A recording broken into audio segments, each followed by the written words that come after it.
They'll have their chance, but they'll have to go through the Northstars to get that banner. Finally, after a quarter of a century, the pieces to the Penguin puzzle are falling into place as the good times roll on in Pittsburgh. Welcome back as Hockey Week continues its push through the playoffs. Time now to take a look at the long and winding roads our two Stanley Cup finalists traveled during the 1991 campaign, starting with the Penguins, who began their season without superstar Mario Lemieux. The team started out sluggishly, but didn't want to use Mario's absence as an excuse. Granted, we're missing one of the best players in the league, but I mean, until Mario gets back, we can't look at it like that. We play a lot of hockey games that, you know, we all know we should have won, and let's face it, it's a fine line between winning and losing.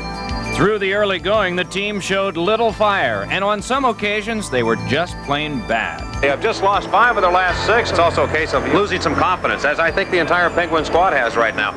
Up until the middle of December, they floundered near the bottom of the Patrick division, but eventually got a boost with the acquisition of some new faces from, ironically, the Northstars. Larry Murphy and Peter Taglianetti joined on and immediately helped fill some holes.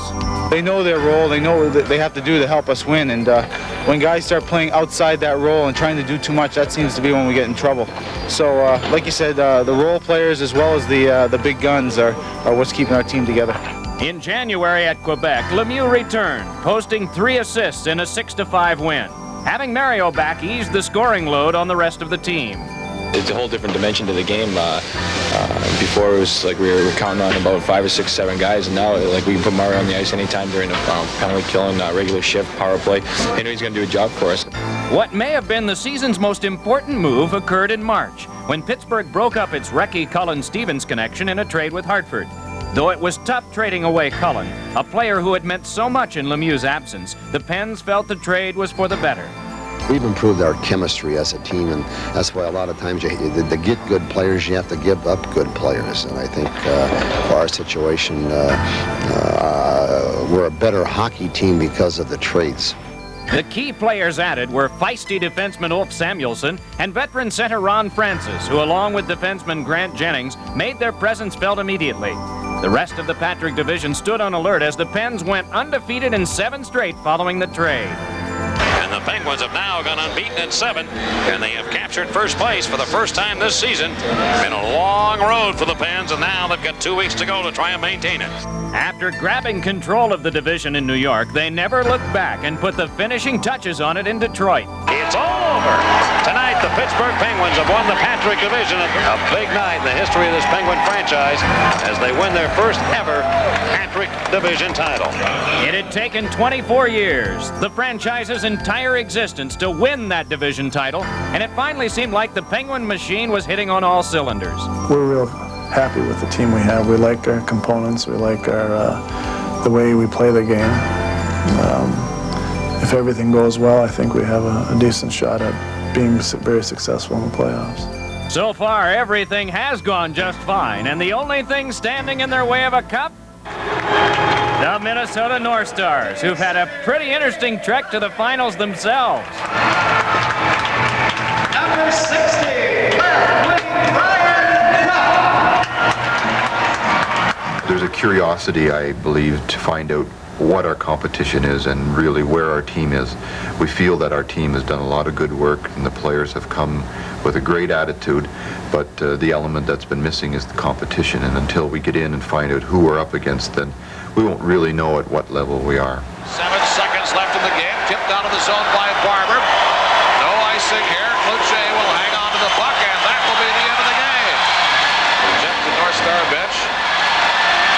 Take a look at the scouting report between these two teams. So the Penguins are facing a non-division leader, and you would think that they would be in a good position to take advantage of that here tonight. The Stars' offense has been a problem. They really have had trouble scoring goals. Only the Edmonton Oilers and Hartford Whalers have scored fewer goals than the Minnesota Northstars.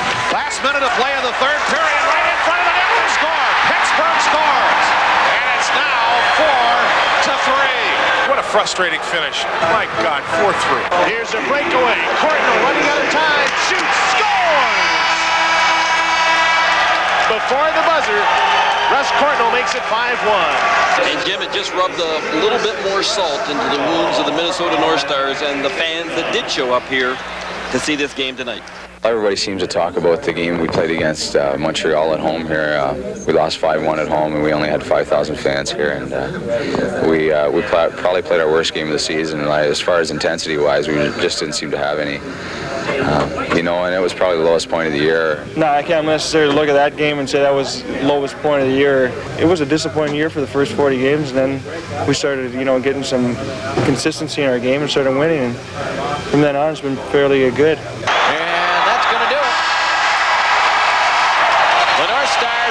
By a score of 6-5. Final seconds in this one. And the Northstars end up winning, and a happy bunch congratulating John Casey. And this game is over. I think the biggest thing is it feels good to prove to a lot of people and to ourselves that we were a better hockey team. I mean, we took a lot of heat during the regular season for being a bad team and, you know, making lazy mistakes and not being very strong mentally. And, you know, now we've proved to a lot of people that this is just more than a hot streak. You know, we have a good, capable team here. Able enough to win it all? We'll find out soon enough as the Northstars and Penguins collide in the Stanley Cup Finals. Now it's time for the Power Stick. Power play. A costly trip sends Pittsburgh on the attack. A Bruins in the box, and the power play has the knack. Heads up, Hockey Week's back. Although he doesn't lace him up anymore, this guy still deserves some ice time. Northstars coach Bob Gainey, the man pushing all the right buttons in Minnesota. Teamwork and perseverance have paid off handsomely for the Minnesota Northstars this postseason. Putting their faith in the capable hands of first-year coach Bob Gainey hasn't hurt either. The same dedication and character Gainey displayed on the ice for 16 years in Montreal have contributed to his success behind the bench in Minnesota. He gave more to the Montreal Canadiens than just his ability to check or score a big goal or make a big hit. He took it upon himself as team captain and as the leader of the team to make sure that some guy was getting back on his game, help another guy out of a slump, help another line mold together, and he helped all the guys become better players. And that, of course, is one of the main jobs of a coach, to get all his players playing at the top of their games.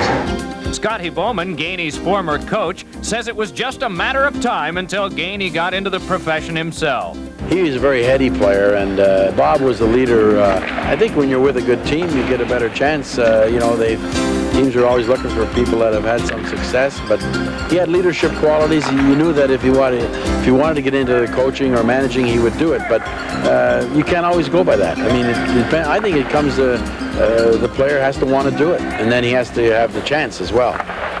That chance came last June when Gainey went to work for the Northstars, and the man who for years toiled tirelessly on the ice soon realized that coaching a hockey team in the Twin Cities would be no picnic. We opened here on opening night. We had 5,400 people, and there was just a lot of negative things happening to the team that showed up on the ice. I don't think that you could look at any one of them and say we played poorly because of this, but we didn't have a good esprit, and it showed up. It took time for us to form a new team or mold the group that was here into another team. Through the early going, that process was a tedious one, but eventually both coach and team learned what to expect from one another. Now, as a coach, it took me some time to get to know the players, not only as players, some of them I knew how they played, but as people, and whether they liked pressure, they didn't like pressure, whether they enjoyed being around the team, whether they brought something other than just what they put on the ice to the team, and that took time for me. I would say it took me a quarter of the season just as hockey players before I knew when to put the right guy in the right place, or at least I felt comfortable. I wouldn't say I still make the right decision, but I felt comfortable putting this guy in that position all the time, and when they became accustomed to me doing that, then they started to build confidence that I had confidence in them. Having to endure difficult times both on and off the ice, the first-year coach remained a model of stability throughout. And it was that very trait in Gainey that general manager Bobby Clark saw as being the key to keeping this once turmoil-laden franchise afloat. We were getting leadership and stability and knowledge and strength. This team, unfortunately, over the last 5 or 6 or 7 years has had so much turmoil that we thought we needed somebody who was going to be real strong and real stable and obviously be able to teach a lot of the way the game is played. I mean, he had a lot of good training in Montreal.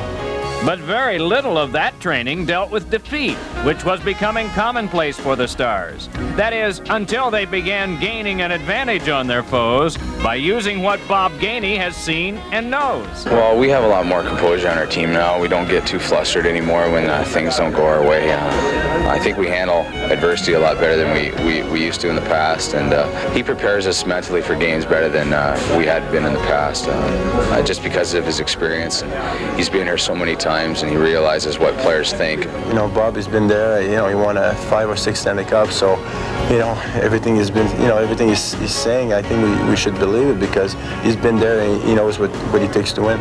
Well, he's a guy that played 16 years with the Montreal Canadiens, and there's no other team in the league that's as stable as the Montreal Canadiens. So we're trying to develop that here. You know, be proud of our logo and be proud of to be a Minnesota Northstar. And the best way to gain respect, I guess, is on the ice, and that's what we're trying to do right now. Right now is a long way from back then, back when Bob Gainey began this magical mystery tour of a season. It's as if he was cut out to coach the Stars all along. I never had that feeling. I never had the feeling that I was in the wrong place because I'd had a number of job opportunities in the past few years, and this was the first head coaching job. I was never sure if I wanted to coach. I was never sure what exactly I would like to try my hand at, but I knew once I got in a coaching position that for me at this time it was the right place, that it was the right place for me to move from a player. I was still close enough to the game. There was plenty of challenge. There was plenty of opportunity for me to use some of the things that I had in my mind that I wanted to try, and it was a progressive step. It had good responsibility, and even the tough times don't last. So I knew that, and I felt that. I felt I was always in the right place. No doubt about it. A match made in hockey heaven. Bob Gainey and his Northstars together working miracles in Minnesota. Promotional considerations furnished by United Airlines, together with United Express, serving over 200 cities in the U.S. and around the world. Come fly the friendly skies. Strap yourselves in. Hockey Week's on its final approach. Pile on 30 pounds of equipment for 3 hours and stand in front of 90-mile-per-hour slap shots. Not an easy job at all. Each night, each period, each shot, a goaltender must be physically and mentally prepared as the team's last line of defense. It takes a special breed to do so. That's why we salute these men of metal with our year-ending edition of Top 10 Saves.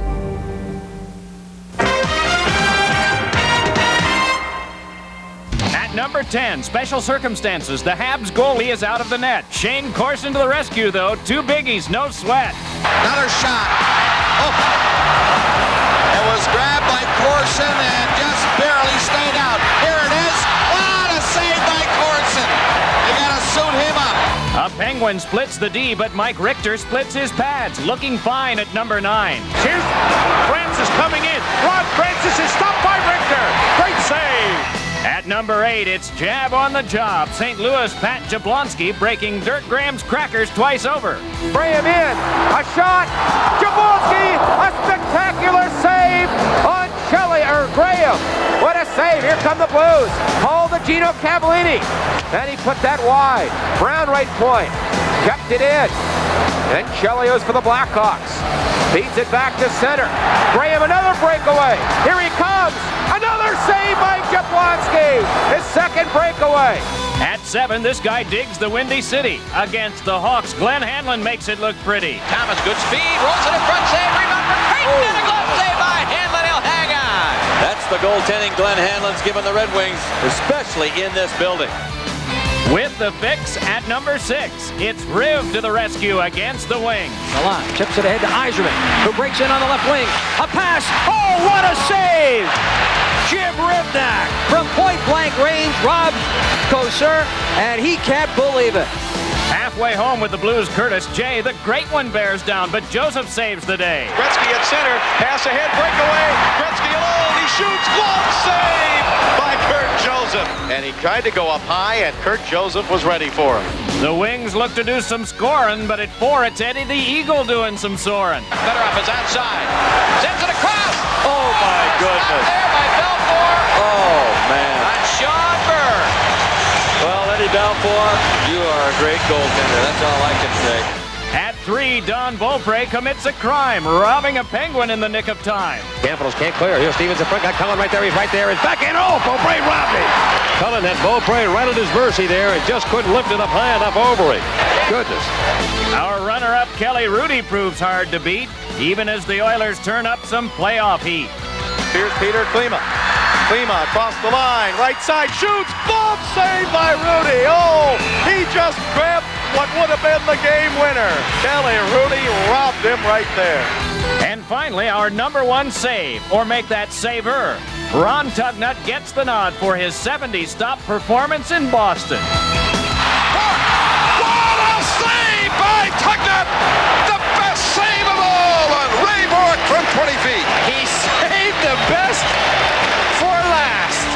And so have we, because that just about does it for us this year. Thanks for tuning in. And if you have any questions or comments concerning the show, drop us a line at Hockey Week, care of the Phoenix Communications Group, 3 Empire Boulevard, South Hackensack, New Jersey, 07606. So long for now. I'm Mike Emmerich reminding you to take a shot with us next season on Power Stick Hockey Week.